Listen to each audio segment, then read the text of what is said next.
Hello everyone, কেমন আছেন সবাই? আশা করি ভালো আছেন। আজকে আমি আবারও আপনাদের সামনে হাজির হলাম নতুন একটা এমব্রয়ডারি স্টিচ নিয়ে। আমি আমার পছন্দের মতো একটা কালার চয়েস করলাম। আমি ফার্স্টে একটা ফুলের পাপড়ি থেকে কাজটা শুরু করলাম।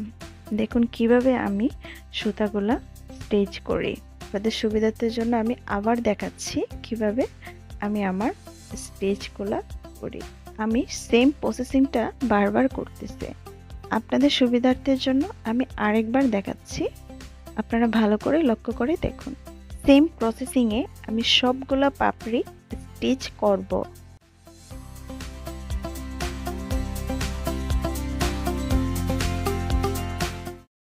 সবগুলা পাপড়ি শেষ হয়ে গেলে এখন আমি ফুলের রেণুটা স্টিচ করব।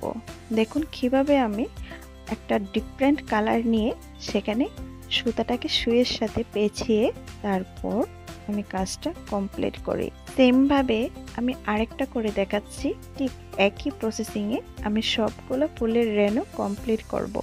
এখানে মোট 3টা কালার আমার ইউজ করতে হচ্ছে। আপনাদের সুবিধার জন্য আমি আরেকবার দেখাচ্ছি, একটু ভালো করে লক্ষ্য করুন।